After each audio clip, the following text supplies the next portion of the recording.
O programa Evidências veio até o deserto da Judeia para mostrar para você um pedacinho da Terra Santa e contextualizar a palavra de Deus. Nós temos muita informação importante e, portanto, não saia daí porque Evidências está só começando.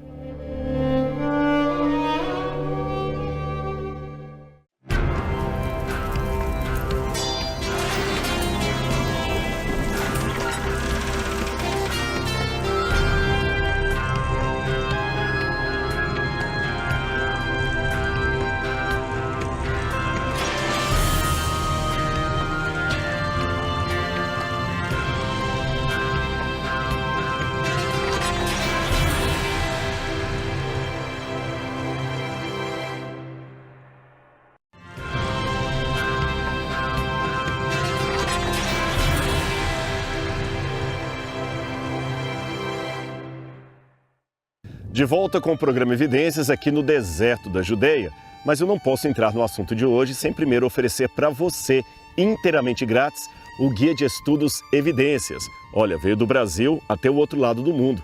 E eu mostro para você esse guia de estudos que tem muita informação importante sobre a existência de Deus, a realidade histórica da vida de Jesus, da Bíblia Sagrada e muito mais. E para adquirir é simples, você pode ligar para a gente, 0 operadora 12 21 27 3121 ou pelo site biblia.com.br. Você também pode acionar o QR Code que está aí na sua tela e aí você vai saber mais detalhes. Então ligue para a gente, o WhatsApp também está aí na tela e a gente quer mandar esse presente para você, com todo carinho, da TV Novo Tempo para a sua família.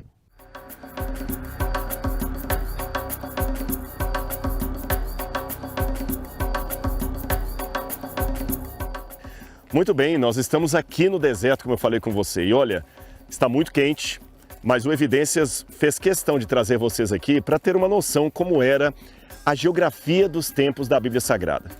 O deserto, essa área onde eu estou aqui, muitas histórias aconteceram nesse lugar. Muita vida passou por aqui, apesar da realidade inóspita de toda essa areia que você está vendo aqui. Ali atrás você tem camelos, você tem pedras, você tem restos de uma fortaleza que talvez seja da época do 4º século a.C., ou quem sabe do período Asmoneu, a gente não sabe com certeza, mas configura uma construção muito antiga, de mais de 2.000 anos, muito mais velha do que o Brasil após a descoberta em 1500. Agora, uma coisa que muita gente não percebe é que a Bíblia tem cheiro, sabor, a situação tátil, geografia. Quando você lê a Bíblia na sua casa, você imagina apenas um monte de palavras impressas num pedaço de papel.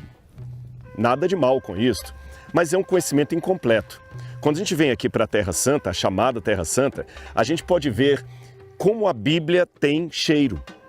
Sim, ainda não existe nenhum aplicativo, não sei se existirá algum dia, que possa transmitir cheiro pela internet ou pela TV. Não existe.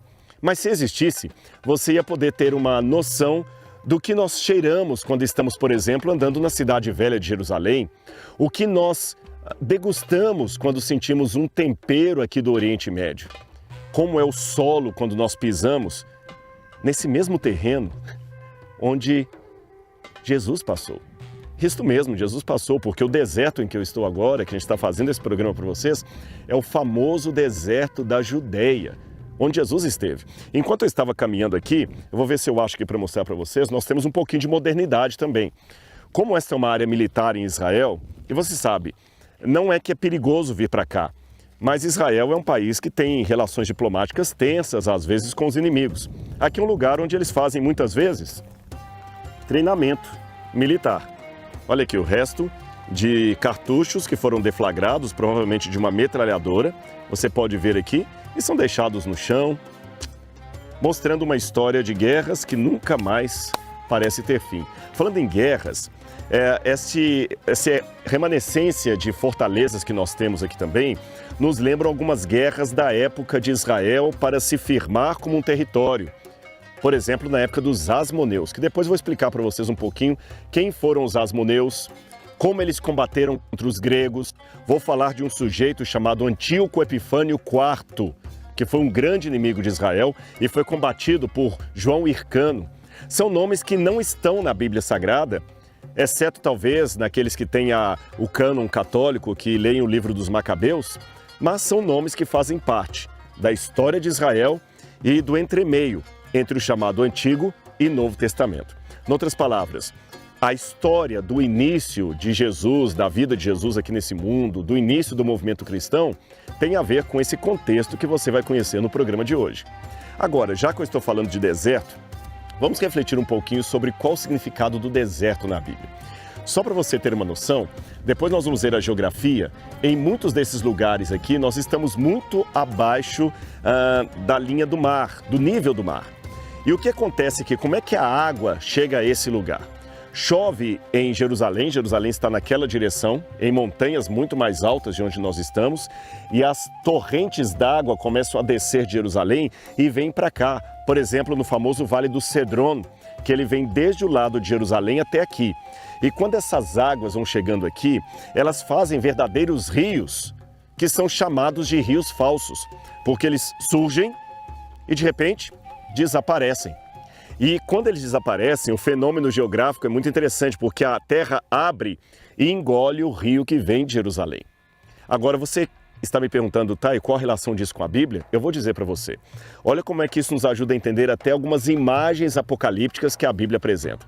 Quando você vai no Apocalipse capítulo 12, lá fala que havia uma mulher representando o povo de Deus, que é perseguida por um dragão vermelho que representa o inimigo do povo de Deus. Você se lembra disso? Pois bem, a Bíblia fala que quando a mulher estava sendo perseguida pelo dragão, foi dada à mulher 2 asas de águia. E para onde que a mulher voou? Ah, isso mesmo, para o deserto. Quem respondeu está certo, para o deserto. Por que a mulher voou para o deserto? Porque o deserto é o lugar da preparação para uma grande missão diante de Deus. Tanto que uma das palavras bíblicas para deserto é midavar.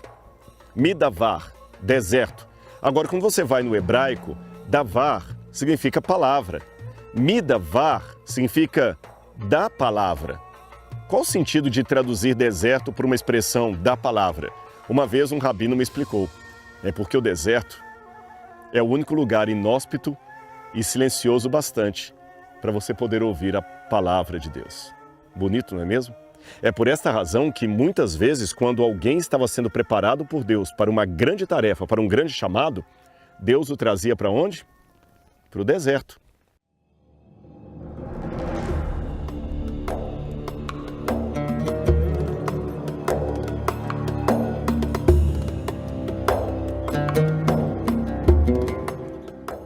Abraão peregrinou pelo deserto antes de chegar em Canaã.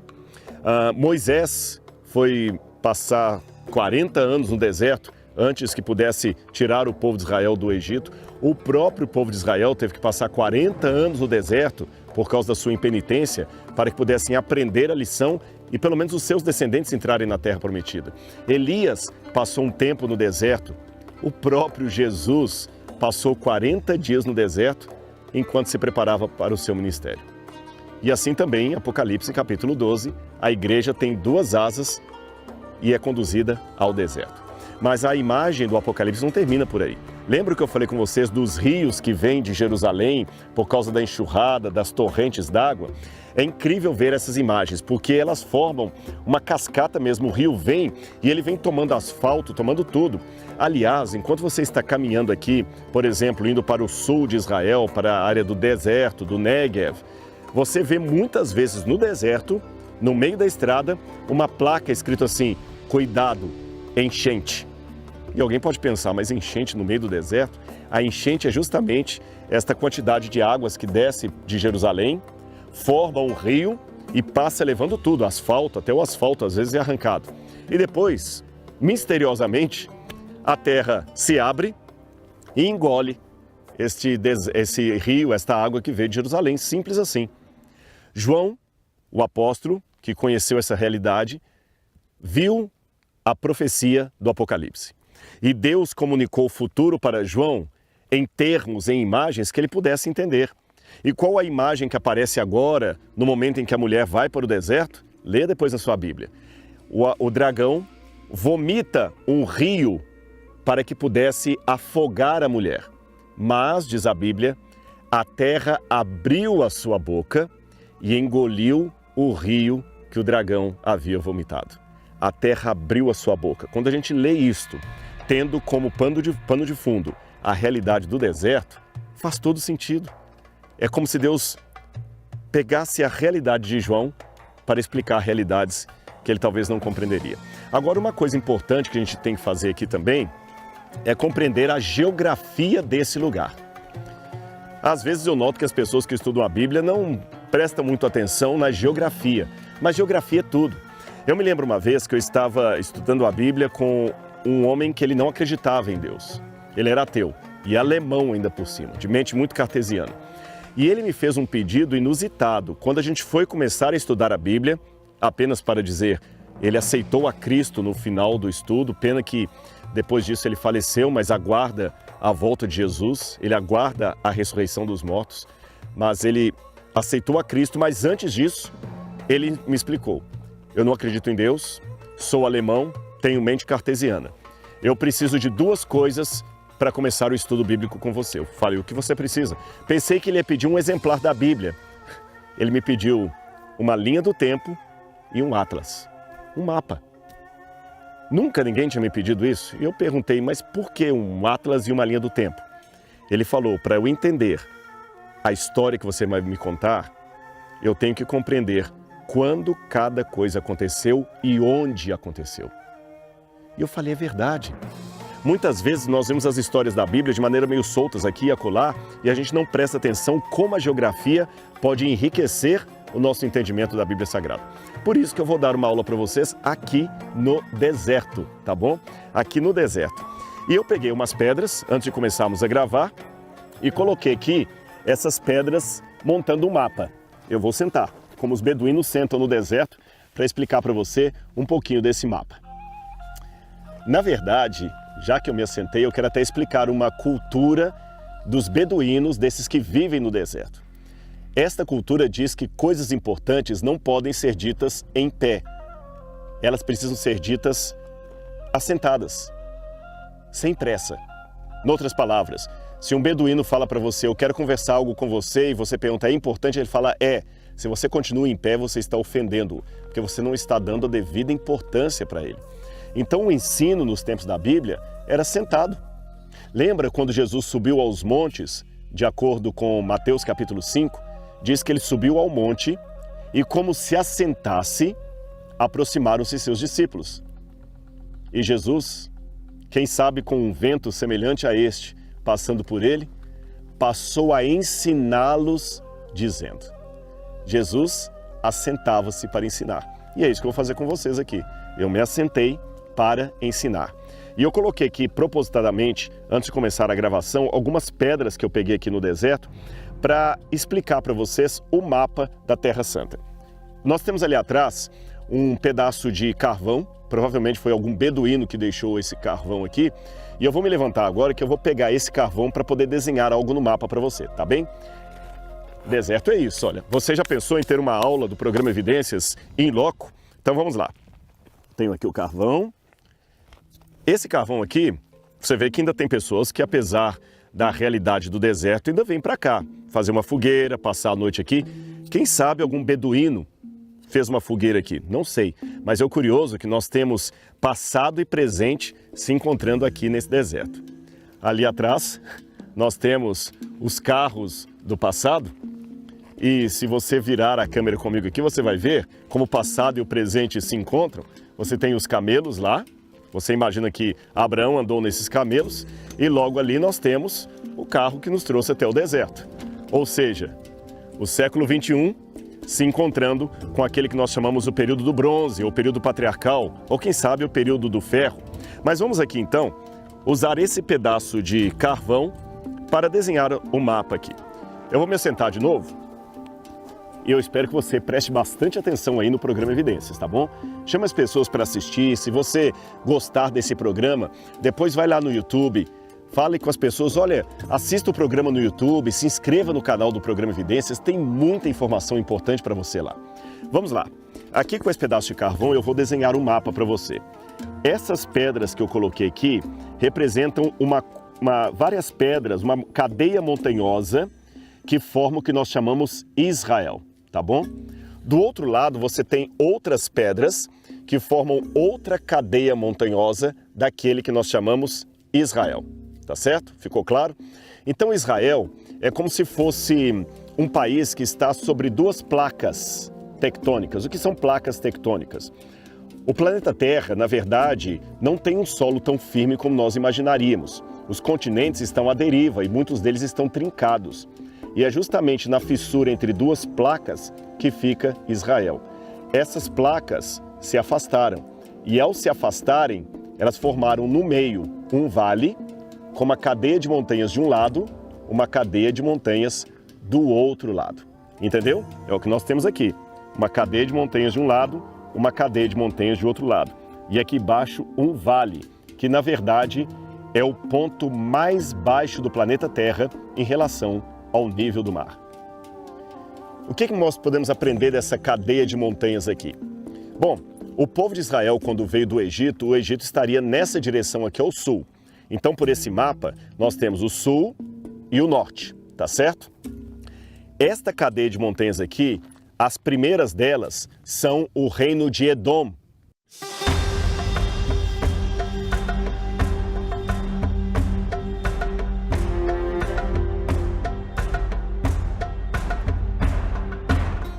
Estas pedras aqui representam o reino dos descendentes de Esaú. Você lembra, na Bíblia, Esaú era o irmão de Jacó e ele acabou tendo a sua herança vendida para o irmão. Você conhece a história no Gênesis. Os descendentes de Esaú ficavam aqui, são chamados os Edomitas, ou o território de Edom. Estas pedras aqui representariam dois outros reinos que você também conhece na Bíblia. São os reinos dos filhos de Ló com as suas filhas. Você sabe, depois da destruição de Sodoma e Gomorra, Ló teve relação incestuosa com duas filhas e deu origem aos Amonitas, de Amon, e aos Moabitas, Moabe e Amnon, os dois reinos aqui. Esta parte aqui de cima é o que hoje nós chamamos, você tem, por exemplo, as outras tribos de Israel. Tudo bem. E do lado de cá, o que nós temos? Nós temos as montanhas da Judeia, que é essa grande aqui, as montanhas da Judeia, as montanhas da Samaria. Essa parte aqui sem montanhas seria justamente o Vale de Jezreel, um vale muito importante na Bíblia, onde muitas batalhas aconteceram. E aqui você tem a região da Galileia, sendo que a gente tem a Alta Galileia e a Baixa Galileia, tá certo? E o que nós temos aqui nesse miolo? Aí vem a parte mais importante.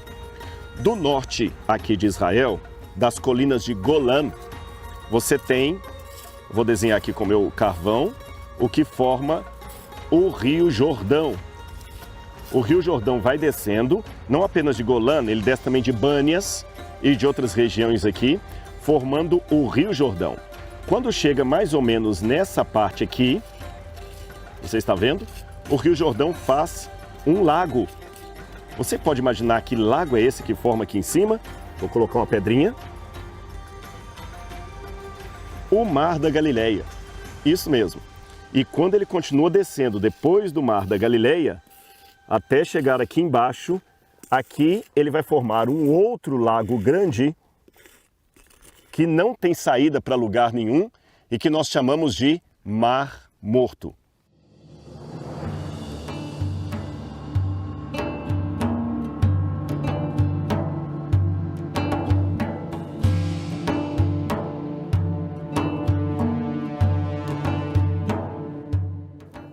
É curioso que o Rio Jordão é a principal fonte d'água de Israel. Então ele vem descendo de Golã, forma o Mar da Galileia, continua descendo e forma o Mar Morto. Se você entendeu tudo isso aqui, você entendeu a geografia, por exemplo, dos tempos do Novo Testamento. Quer ver? Na época do Novo Testamento, nós tínhamos algumas áreas principais aqui. Essa pedra, como eu falei, representava a Judéia. Então, toda essa região aqui é a Judéia. Aqui você tem, olha aqui um amiguinho que veio visitar o programa Evidências. Estão vendo aqui? Não sei se consegue a câmera pegar. Um besouro típico do deserto. Não sei se a câmera pegou. Ele está bem feliz ali, vou deixá-lo tranquilo, porque a natureza também precisa sobreviver. E é curioso, deixe-me abrir um parênteses. Já que estamos em sala de aula e recebemos a presença inusitada desse visitante, como Deus é maravilhoso de, mesmo num lugar inóspito, sem água, ainda existe vida. Isso significa que mesmo que a sua realidade seja um deserto, calma. Mesmo nessa secura que você está vivendo, sem água, sem bênção, sem alegria, ainda existe vida. Como esse besouro. E a gente pode agradecer a Deus porque Ele nos deu esse presente para lembrar que ainda temos um Criador. Mas continuando o que eu estava falando, vamos deixar o nosso amiguinho ali. Nós temos então a região da Judéia, aqui é a região de Samaria e aqui é a região da Galileia. A cidade de Nazaré, onde Jesus fora criado, ficava aqui, na região da Galileia. E Jesus, quando tinha que vir para a Galileia, ele vinha por essa região aqui até chegar ao mar da Galileia, onde ele teve a maior parte do seu ministério. Jesus curava as pessoas, andou sobre as águas, multiplicou pães e peixes aqui no entorno desse lago. Quando ele tinha que ir para Jerusalém, ele descia, ou melhor, embora em termos geográficos Jesus estivesse descendo, porque ele vem do norte para o sul, em termos religiosos ele estava subindo para Jerusalém.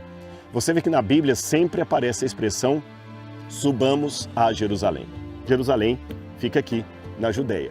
Então isso nos ajuda a compreender muito da trajetória, da história que a Bíblia Sagrada apresenta. Gostou? Ficou fácil para você entender?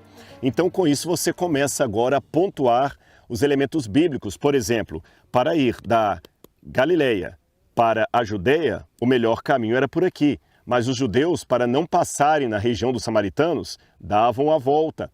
Um belo dia Jesus resolveu não dar a volta e aqui ele encontrou com a mulher samaritana, para quem ele pregou sobre a salvação e muitas outras coisas mais.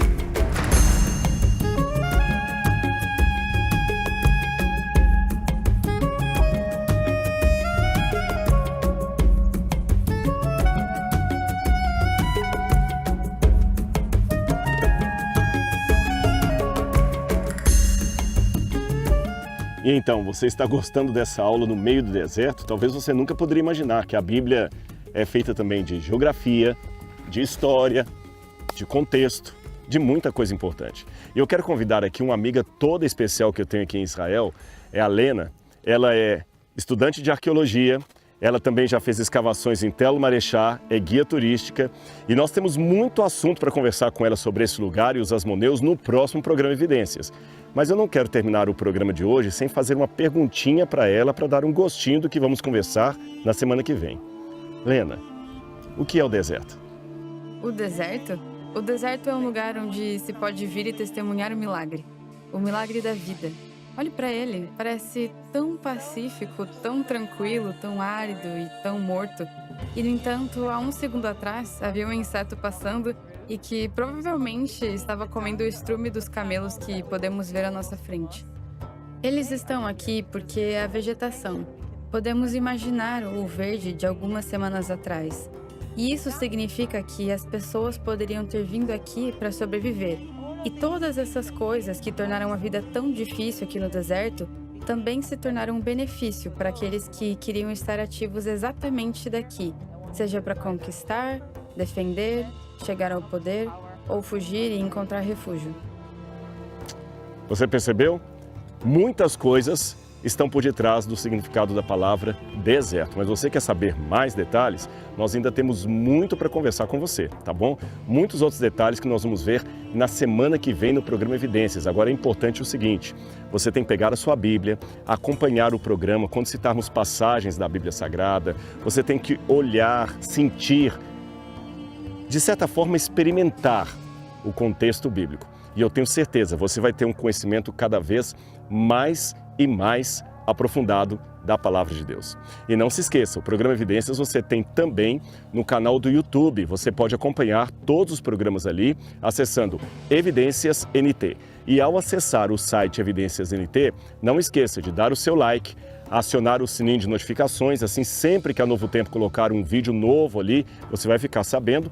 E se gostar, deixe o seu like, deixe o seu comentário. Tem muita coisa boa para você ali. Você sabe, o Evidências é feito com muito carinho por toda a equipe, por toda a família Novo Tempo, para você, para a sua família, para que você possa ter um encontro com Deus. Quem sabe, através de um deserto da vida.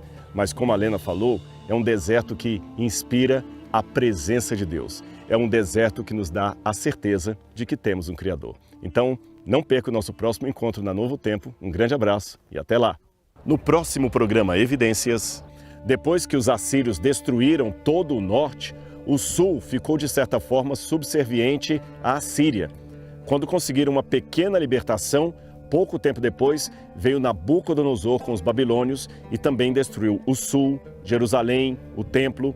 E a partir disto, do chamado cativeiro da Babilônia, época em que viveu o profeta Daniel, os judeus começaram agora a ficar subservientes ao reino dos persas, que foram os que dominaram o mundo após os babilônios. Apenas para você entender essa nomenclatura entre hebreu, israelita e judeu, eu vou explicar e você vai compreender de maneira muito simples. Judeu, na verdade, é a referência a uma das 12 tribos de Israel. Você lembra, havia 12 tribos de Israel, conforme os filhos de Jacó. As tribos do norte eram chamadas de Israel depois da ruptura, e as tribos do sul eram chamadas de tribos da Judeia. Depois da época que os assírios acabaram devastando o norte, o que sobrou apenas foi o sul, a região da Judeia. É por isso que na época de Nabucodonosor, todos aqueles descendentes de Abraão, independente de qual linhagem viessem, eram todos inequivocamente chamados de judeus.